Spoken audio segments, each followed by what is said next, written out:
친구들 반갑습니다. 지난번 영상 잘 시청하셨나요? 우리가 지난 강의를 통해서 창조주 하나님, 아버지 되신 하나님에 대해서 살펴봤다면 오늘은 아들이신 예수님에 대해서 사도신경은 어떻게 말을 하고 있는지, 그리고 우리에게 어떤 의미가 있는지를 함께 좀 살펴보려고 합니다. 먼저 두 번째 강의의 문을 열면서 사도신경의 구조를 살펴보면 조금 도움이 될 것 같아요. 여러분 지금 보시는 바와 같이 사도신경은 총 12개 항목으로 구성이 되어 있습니다. 사도신경의 가장 많은 부분을 차지하고 있는 내용이 무엇일까요? 바로 예수님에 대한 신앙 고백입니다. 12개 항목 중에 절반인 6개가 이에 해당이 됩니다. 이는 기독교에서 예수님이 핵심임을 알려주는 것이고 동시에 예수님에 대한 고백으로 시작되었음을 잘 보여주고 있습니다. 예수님에 대한 신앙 고백의 시작은 어디일까요? 바로 마태복음 16장 16절의 베드로의 고백에서 시작이 됩니다. 이렇게 기록이 되어 있죠. 시몬 베드로가 대답하여 이르되 주는 그리스도시요 살아계신 하나님의 아들이시니이다. 베드로의 신앙 고백은 예수님에 대한 최초의 신앙 고백입니다. 예수님은 주님이십니다. 예수님은 그리스도이십니다. 예수님은 하나님의 아들입니다. 이 세 가지 고백이 담겨 있고요. 이는 사도신경의 두 번째 항목인 그 외아들 우리 주 예수 그리스도를 믿사오니의 뿌리가 됩니다. 2번부터 7번까지의 항목이 바로 예수님의 신분, 예수님은 어떤 분인가에 대한 이야기를 하고 있고요. 그리고 예수님의 사역, 예수님이 하신 일은 무엇인가를 포괄적으로 진술하고 있는 내용입니다. 이를 축약을 해보면 이렇습니다. 예수님은 누구이신가? 2번에 대한 해답이고요. 예수님의 탄생은 어떠한가? 3번입니다. 그리고 예수님의 죽음은 어떠한 의미인가? 4번이고요. 5번은 예수님의 부활에 대한 이야기를 하고 있고요. 예수님의 승천은 6번에 해당하게 됩니다. 그리고 예수님의 재림은 7번이 되는 거죠. 사도신경은 이 땅에 오신 예수님이 어떤 분이시고 무엇을 하셨는지 역사적 시간 순서대로 배열을 하고 있습니다. 먼저 예수님의 존재에 대한 정의로 시작해서 신비한 예수님의 탄생 기사를 다룹니다. 그리고 이 땅에서 죽임당하신 예수님은 3일 만에 부활하셨음을 기록을 하고 있고요. 그리고 40일 동안 제자들을 포함한 많은 사람들과 함께 계시다가 하늘로 올라가신 내용이 기록되어 있습니다. 그리고 약속하신 것처럼 이 땅에 오신 예수님께서 다시 오실 것을 약속하시며 승천을 하셨고 올라가신 대로 재림하셔서 세상의 선과 악을 모두 판단하고 심판하실 것이라는 하나님의 진리의 말씀이 2번부터 7번까지 고백에 담겨져 있습니다. 그 중에 우리가 첫 번째 살펴볼 것은 바로 그 외아들 우리 주 예수 그리스도를 믿사오니에 해당되는 부분입니다. 성부 하나님은 전능하신 분입니다. 인간은 서로를 비교를 통해서 유능할 수는 있을 것 같습니다. 하지만 비교할 대상이 없는 혼자서 이 세상을 살아가게 된다면 이 사람은 무능할 뿐이겠습니다. 따라서 우리는요, 누군가와 비교를 하지 않는 이상 혹은 누군가와 함께 살아가지 않는 이상 내가 유능한지 내가 잘났는지를 깨달을 수 없는 전적으로 무능한 존재라는 것입니다. 하나님의 전능에는 전지와 편재가 포함이 됩니다. 광활한 우주와 자연 만물을 볼 때 우리는 하나님의 능력과 지혜를 알게 되고요. 그것에 압도당할 수밖에 없습니다. 그런데 더 중요한 것은 그분이 바로 나의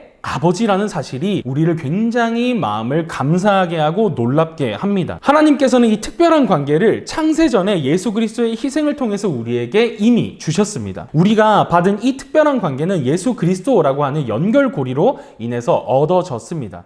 그렇다면 그분이 누구시기에 신이신 하나님과 피조물인 인간이 어떻게 가족이 되게 할 수 있었을까요? 그 해답은 바로 첫 번째, 성자 하나님은 성부 하나님의 외아들이다 라는 것으로 알 수 있습니다. 마가복음 1장 1절 하나님의 아들 예수 그리스도의 복음의 시작이라 라고 하는 이 진리의 말씀과 요한복음 3장 16절 하나님이 세상을 이처럼 사랑하사 독생자를 주셨으니 이는 그를 믿는 자마다 멸망하지 않고 영생을 얻게 하려 하심이라. 이 두 가지 말씀을 통해서 우리는 하나님께서 어떻게 우리의 아버지 되셨고 하나님께서 어떻게 우리와 특별한 관계를 맺으셨는지를 알 수 있습니다. 하나님께 아내가 있어서 예수님을 낳았겠습니까? 그렇지 않습니다. 생물학적으로 이 낳았다라고 하는 뜻이 아닌 거죠. 예수님이 하나님을 가장 잘 보여주시는 분이기 때문에 하나님의 아들이라고 부르는 것입니다. 때문에 예수님을 하나님의 외아들이라고 할 때 왜 이것은 하나로 해석하기보다는 독특한이라고 해석을 하는 것이 가장 우리에게 와닿는 표현일 겁니다. 무슨 뜻일까요? 예수님을 성부 하나님과 독특한 관계에 있는 하나님으로 이해해야 한다는 것입니다. 예를 들어 보겠습니다. 한 사람에게 자신을 닮은 아들이 있습니다. 외모, 말투, 성격, 행동까지 많이 닮아 있는 아들이 있다면 그 아들만 봐도 사람들은 아버지가 어떤 사람인지를 알 수 있을 겁니다. 마찬가지로요, 하나님을 특별히 특별하게 닮은 분이라는 차원에서 예수님을 하나님의 아들이라고 부르는 것입니다. 따라서 예수님이 하나님을 나타내 보여주는 분이기에 하나님의 아들이라고 할 수가 있겠습니다. 그러므로 하나님의 아들이지만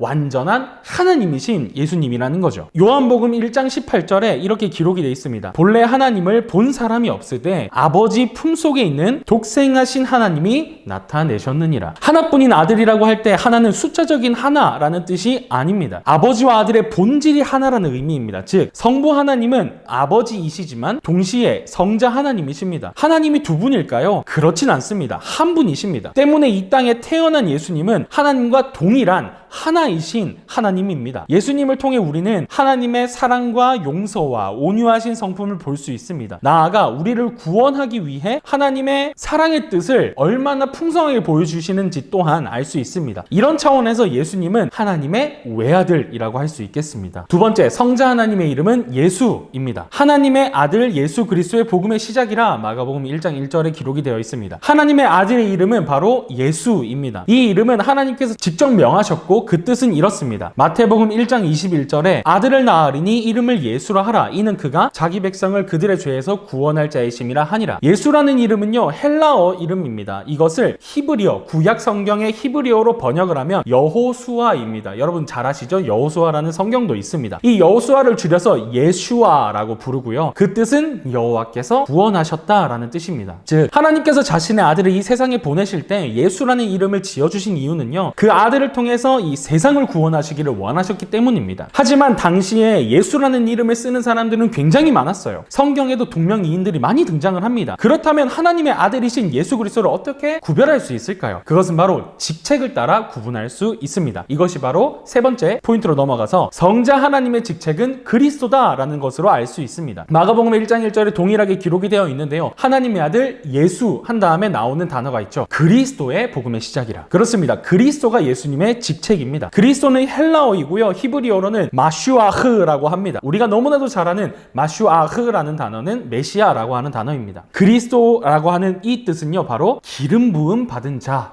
메시아라는 뜻 또한 기름 부음 받은 자라는 의미를 가지고 있습니다. 성경에는 기름 부음을 받아서 임명되는 세 가지 직분, 직업이 있습니다. 왕, 제사장, 선지자가 대표적입니다. 이 세 직분은요 특별히 하나님께서 자신과 사람들 사이에 중보자가 되게 하기 위해 세운 사람들입니다. 왕은 어떤 중보자일까요? 통치의 중보자입니다. 하나님께서 이 왕을 통해 대리 통치를 하시는 거죠. 이 왕은 자신의 뜻과 이기적인 마음으로 백성을 통치하는 것이 아니라 하나님께서 원하시는 나라를 만들기 위해 사랑으로 인내하며 용서하며 공의를 나타내는 그러한 왕이 되어야 합니다. 그리고 제사장은요 백성의 아픔을 안고 하나님께 나아가 중보하는 중보자입니다. 그렇다면 선지자는 무엇을 할까요? 하나님의 마음을 가지고서 말씀을 선포하는 중보자입니다. 이 세 직분의 공통점이 있다면 사람에게 하나님의 뜻을 알게 한다는 것에 있습니다. 하지만 이 세 중보자 중에 완전한 중보자는 없습니다. 중보자로 임명된 사람은 상황과 환경에 따라 감정과 마음의 중심이 변하기 마련입니다. 또한 여전히 욕심, 이기심, 자기중심적인 욕구가 있습니다. 때문에 이러한 것들과 끊임없이 싸워야 하고 유혹을 견뎌내야만 합니다. 따라서 인간 중보자는 불완전합니다. 그래서 하나님께서 완전한 중보자가 될 분을 이 땅에 보내시게 된 거고요. 이 땅에 오신 완전한 중보자는 하나님의 뜻을 잘할 뿐만 아니라 인간도 잘 알아야 했습니다. 완전한 중보자로 오신 예수님이 사람이 되심은 중보의 대상인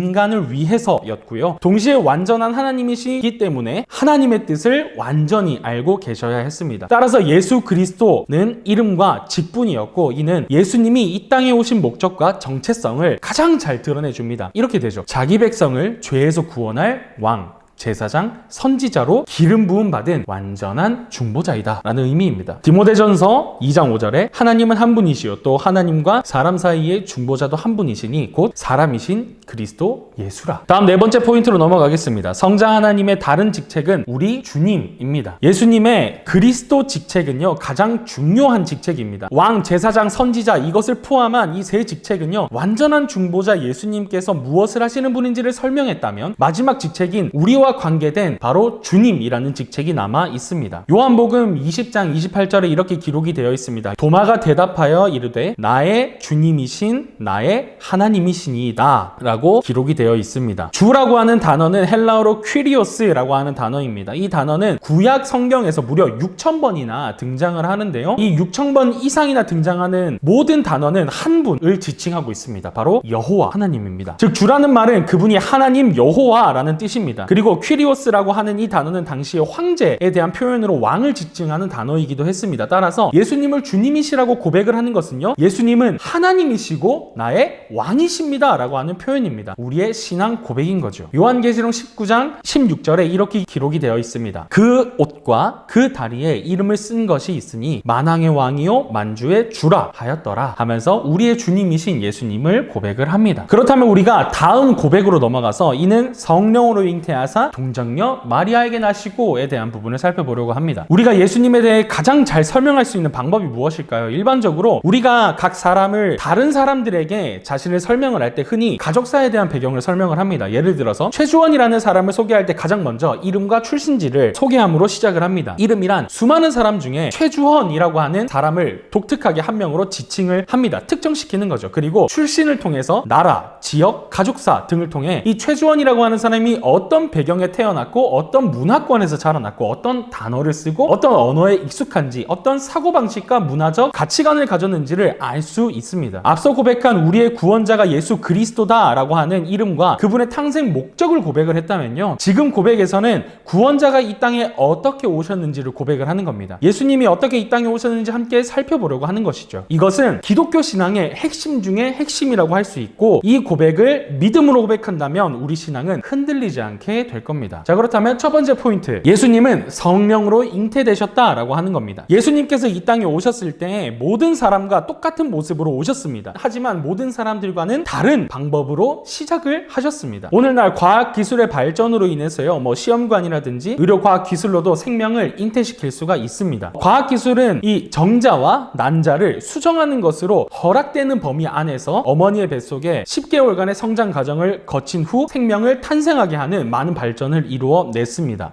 그런데 이것은 일반적인 방법이 아니죠. 상당히 이례적인 부분이라고 할 수 있습니다. 이처럼 일반적으로 탄생하는 과정은요, 모든 사람들이 거의 대부분 동일하게 거치게 됩니다. 예수님도 마찬가지였어요. 마리아라고 하는 이 여인의 뱃속에서 10개월간 아기로 성장과 성숙의 시간을 거치셨습니다. 그리고 비록 짐승의 우리에서 태어나셨지만 출산의 고통 속에 연약한 생명으로 인생을 시작하셨습니다. 우리의 구원자는요, 모든 인류 역사의 완전한 구원자이신 예수 그리스도는 이처럼 우리와 똑같은 과정을 거치셔서 시작을 하셨습니다. 우리와 같이 어머니 마리아의 보호를 받아 살 수밖에 없었고요, 바람 앞에 쉽게 꺼질 연약한 생명의 불꽃으로 태어나셨습니다. 그러나 우리의 구원자는 사람과 같은 모습으로 태어났지만 다른 시작이 있으셨습니다. 그것은 바로 성령으로 잉태되었다라고 하는 것입니다. 누가복음 1장 26절에서 28절 그리고 31절에 이렇게 기록이 되어 있습니다. 여섯째 달에 천사 가브리엘이 하나님의 보내심을 받아 갈릴리 나사렛이라는 동네에 가서 다윗의 자손 요셉이라 하는 사람과 약혼한 처녀에게 이르니 그 처녀의 이름은 마리아라. 그에게 들어가 이르되 은혜를 받은 자여 평안할지어다. 주께서 너와 함께 하시도다 하니 31절 보라 내가 잉태하여 아들을 낳으리니 그 이름을 예수라 하라. 천사는 예수님의 어머니가 될 마리아를 찾아왔습니다. 그리고 성경은 두 가지 사실을 명백하게 말하고 있습니다. 첫 번째는 마리아의 임신이 바로 성령의 역사라는 것이고요, 두 번째는 마리아가 처녀라는 것입니다. 누가복음 1장 34절에 마리아가 천사에게 말하되 나는 남자를 알지 못하니 어찌 이 일이 있으리이까 라고 대답을 합니다. 마리아의 이 남자를 알지 못한다 라고 하는 말의 뜻은 그녀가 아직